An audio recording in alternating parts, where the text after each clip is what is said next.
Hello everyone and welcome back to the channel for my somewhat overdue final thoughts about the Great War at Sea's Jutland volume. So it was great fun revisiting this game. I hadn't played it for a while before I decided to make this video or this video series I should say.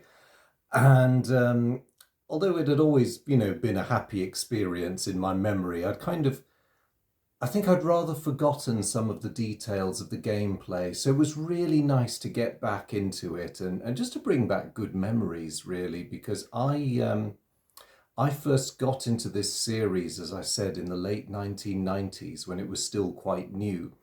And one of my recollections of the time are sending an email to a good friend with the heading, "I've fallen in love, dot, dot, dot," and then explaining in the body of the message that actually what I'd fallen in love with was the naval combat system that this game system embodied. I got a severe telling off for that because said person had on my behalf had got their hopes up and oh wow, Andrew's found a girlfriend. No, he hadn't, not at that time at any rate. Um, but yes, so because of that rather happy memory, and of course the version of the game I've been demoing has been the more recent one, which I got in 2016. While I'm giving my final impressions of it, I thought it would be really fun. I was rooting around in the attic for this to dig out my original copy of The Great War at Sea Volume 2, and I would pit them against each other and see how well they compare. Really, has a lot changed? Are they very different games? I mean, the what's very interesting is the box sizes. I mean, look at this monster compared to this monster. Now, going by box sizes, you'd almost be tempted to hand the victory over to this one, but as we'll see, let's not be too sure. So overall, I think the game has aged well. It's not without its problems. It is a good game system. It plays very quickly. The rules are short and easy to pick up. They're not the best written rules out there. There are some queries and uncertainties, but with a bit of common sense, you can puzzle them out. Um, but with age and experience, I think if I could say anything to my starry-eyed younger self, it's that this is a good game, but it is not necessarily the best game. So let's unpack that a bit and see what I mean. Now, I've touched on the rules and how easy they are. Um, and I will say that in between this, which is the 1990s version, and this, which is the 2000s version, not an awful lot has changed. I did have a chance to dig through the wording in this and the wording in this, and to be honest, 98% ish, the rules have not changed. So they've evidently aged well, and the designers didn't seem to think that that much needed altering. I will just say though, and this is a very minor complaint, although that print is extremely small, I find this kind of rulebook layout a tiny bit easier to cope with um, than this one. And I think it might just be a personal preference due to the font they decided to use in the newer publication. My other complaint is the way they've gone and distributed the combat tables in this rulebook, because in the more modern rulebook you have to keep flipping the last two pages of the rulebook, whereas in the 1990s original, absolutely everything you needed was on the back of the rulebook, so you only had to have that face up. So yes, not necessarily a design advance between the old and the new.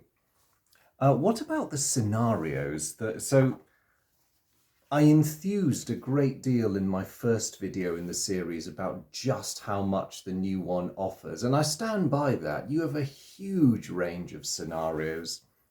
They're very varied. The situations are very well presented, and the historical ones like, say, Jutland or the Battle of Doggerbank, or even the German mine-laying operations in the Thames. If you want to return to the Baltic, there's even Moon Sound, that campaign.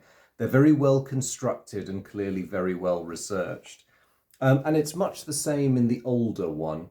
Interestingly, we have a similar number of scenarios, but there are some very slight variances. So the older one lacks some of the hypothetical Scandinavian wars, pre-First World War scenarios that you get in the newer game.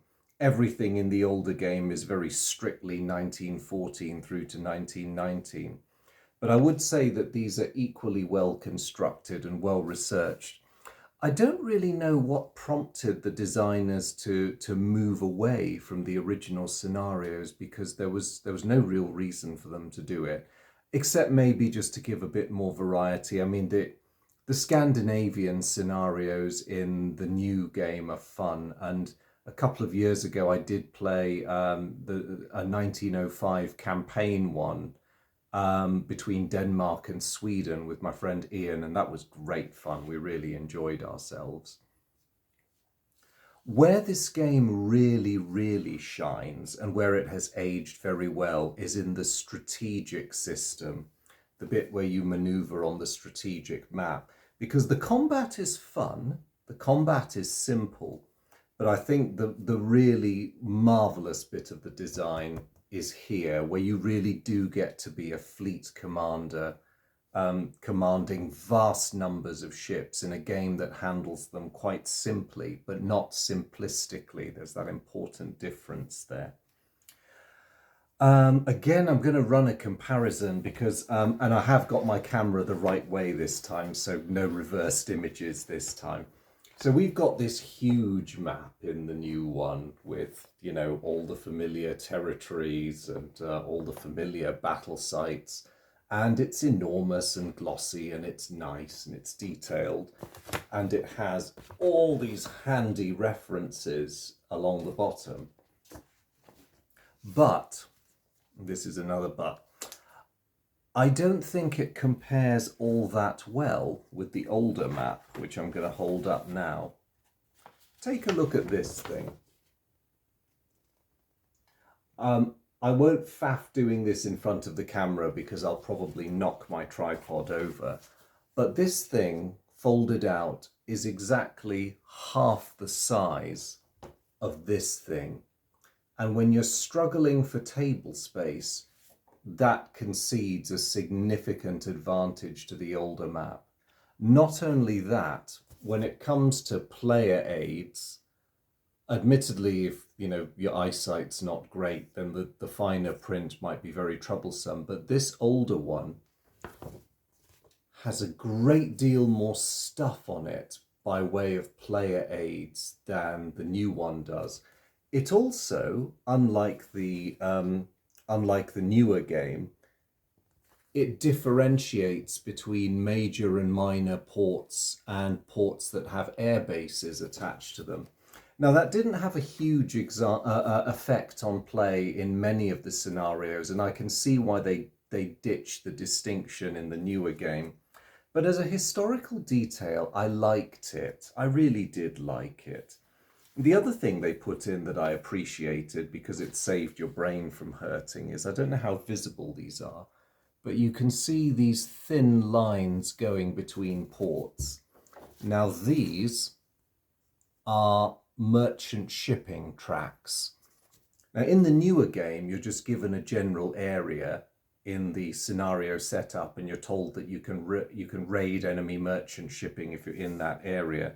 With this one, both the attacker and defender had an easily referenced aide-memoire, and you didn't necessarily have to sit on the line. You could be either side of it. Your chances of an intercept would go down, but if you wanted to play a bit of cat and mouse, you could do that. I just appreciated having them on the map, and it's a bit of a pain that you don't have them on the newer map. I also liked, while we're talking about, you know, what you can see and what you can't, I liked the fact that, as you can see here, German ships had their name in proper Gothic script and Brit ones in something a bit more easily readable. And I also like the font on the map with the place names. It matched, it gave you a sense of the period, you know, it was very much appropriate for an early 20th century map. What they've done here is a tiny bit, you know, Pirates of the Caribbean 18th century type script, and I'm not so sure I like that as much. If it sounds like I'm beating on the newer game, I am a bit, but you know, not saying it's a bad game. It's just there's a few things that the older game just did better. What about the combat system? The tactical combat system is identical in both games. Having done a proper reread of the rules for both, there are no differences whatsoever as far as these volumes go. And what do I think of the combat system? So, having demoed both for you in the previous videos in this series, I think I prefer the basic combat system to the advanced combat system.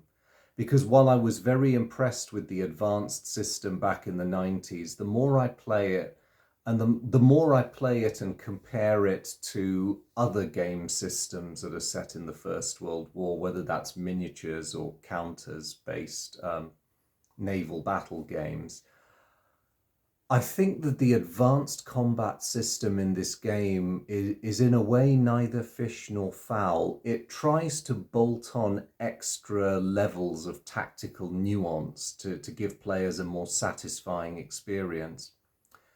But it doesn't do it very effectively. The biggest gripe is that you don't really feel like you're maneuvering ships. So let's say you're using the tactical map and you've got your stack of 8 ship counters. Each time they're eligible to move, they can move 1 space in any direction. There's no movement penalties if they do an 8-point or 45-degree turn to port or starboard. If you want to, they can do 180 and go back the way they came. So in a way, when you place your counters on the map, the facing almost doesn't matter. You just plonk your ships down and that's it. Which doesn't feel as tactical as it could be. And it's the same with firing on enemy ships. The only thing that matters is range. Your facing matters not a whit. So, you still roll your full gun rating, even if you're firing out your stern, which I find a bit odd. There are other games, games produced by companies like Avalon Hill that would have said, if you're firing out your bow arc, it's 2/3 of your firepower factors, 1/3 if you're firing out your stern, just as a rule of thumb. This game doesn't do that. And I can see why, because your fleet actions would become interminable, but the end result of this is I really don't see that there's much more advantage to playing with the advanced tactical rules, especially if you're playing a big scenario. And I know I've said this in the earlier videos too, just play the basic combat system to get it done, because it tells a good story. If you've got the right kind of imagination, it still tells a nice story. What else can I say about this? I've already sung the praises of the strategic system, and I stick by that. And the strategic game system is where the new game has actually pulled away in one respect from the old one, in that you've been given more options and more fleet boxes. Aviation is treated not differently in terms of how the rules work, but differently in terms of what they've chosen to emphasize in the two games. So the fleet organization or fleet composition chart from the old game, you'll notice the Entente powers, really Britain, only have the 3 major aircraft carriers. Now the seaplane carriers are present in the game, but their aircraft are not given the same level of effectiveness. Compare this to the more recent one, where the rules have been fleshed out and all those poor seaplane carriers actually do get to do their thing. That is a massive improvement over the older game. And the same is true for the Central Powers. They're the Germans with just the poor old Ausonia. And that's from the old game. And here's the new one where they get a much more rounded, I'll call it aircraft park. So that's one thing the new game does do better. I suppose the vexed question now is, do I have a favourite of the two? I'll say not really.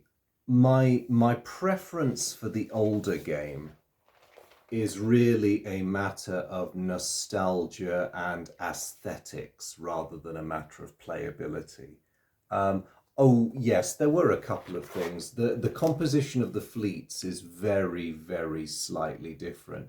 In the old game, you got the option of adding the Japanese and even the Brazilians to the Grand Fleet's order of battle. Yes, you could play an alternate history where HMS Agincourt, gorgeous Agincourt with her 7 turrets and 14 heavy guns, had ended up going to Brazil, and then a Brazil allied to Great Britain sent her back across the Atlantic to join the Grand Fleet. Lots of fun. However, the old game didn't have Scandinavian fleets that are as well fleshed out and developed as the ones you find in this version. So they do largely balance each other out. As I say, it's a matter of aesthetics and personal preference. I think whichever version you get your hands on, if you want to try this game out, you'll be pretty pleased if you like the system with the one you've got. The only, and this is the last thing I'll highlight because it panders to a personal prejudice of mine, airships. Both games give the Germans their fair due for lighter than air. They've got plenty of German rigid airships, but the older game gives the British theirs and the newer game does not.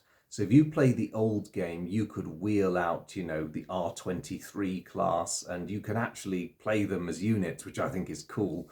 The Germans, of course, get everything from their sort of M-class Zeppelins in 1914 all the way through to, the Ps and the V-class height climbers. They're all in there with slightly different stats, so you can see the improvement over time, which is another lovely, lovely thought.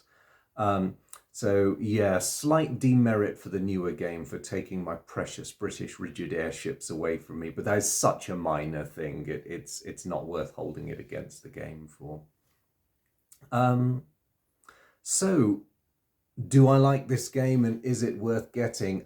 Yes, despite the fact that it's not, now that I see it with a more mature set of eyes, it's not the best naval warfare simulation out there, but it is one of the best, I think. Overall, the merits of this game system make it well worth including on your gaming shelf if you're into the naval warfare of the very late 19th into the mid 20th century. It's a wonderful system. It does have its problems, yes, and it does have its bits that are open to interpretation, but then many war games do. Going by my own experiences with it, I've always found it to be hugely engaging. All of the scenarios are plausible. They're very well researched. Nothing terribly weird happens. You sometimes get spectacular victories pulled out of hats because, of course, when you're pushing counters around on a map, you're not always subject to the same level of caution that your historical counterparts were. I mean, okay, yes, I could lose the war in an afternoon, but no one's really going to die if I do. So you sometimes push that naval sweep a bit more aggressively than Jellicoe or Scheer might have done. I just love how easily it lets you get into the role of a fleet commander or even an admiralty directing grand strategy. And it's got just enough granularity to give you a sense of what it was like handling these really quite powerful but also pretty unwieldy fleets. So if you have never tried this game system, I really, really strongly recommend it. Try and find one second hand perhaps, because some of them go for quite reasonable prices, but actually, to be fair, even brand new, a lot of the titles in this series are really quite affordable. If you go something small like the Coral Sea box, because that one's fun, that pushes you further into the 20th century, where aircraft have a much bigger role to play. And I would really recommend giving that one a try, because it's a great introduction with a small number of ships, but a decent number of aircraft on top of that. Definitely give this game a go. If you happen to know someone who's got a copy, then pester them for a game, because odds are I'd say you'll like it. But I mean, I've got the two copies, obviously. I've never been tempted to shift this off my gaming shelf, even after getting the newer version. So I think, going by my own experience, definitely hang on to it. I don't think you'll regret trying it. It's a fantastic system. Not too much more to say, really. Um, Yes, so it will always be part of my collection. I'm never giving these guys away. And I may even, if space ever permits, acquire a couple more of the newer ones, because it's been constantly added to. They do a very good run in what ifs and things that never happened, like Imperial and Royal Navy, which I think is postulating the Habsburg monarchy surviving into World War II, and what the Austrian Royal Navy would have looked like had that happened. Lots of fascinating stuff on top of all the purely historical bits they do. So I suppose it only remains for me to say thank you for listening to that lot. I'm sorry this series was a bit protracted, but things have been happening to stop me making videos as often as I would like. Um, as always, a huge hello to my long-suffering veterans, and a big hello to anyone who might be new to my channel. You're more than welcome. If you've been following this series, I really hope you've enjoyed it. If you have any questions, comments, please do put them in. I'll try to answer as soon as I can. And until the next time, guys, whoever you are and wherever you're watching from, a very fond farewell, and thank you for your company. As always, it's the greatest of pleasures. And I look forward to seeing you in the next video, whatever that may be. Take care. Bye.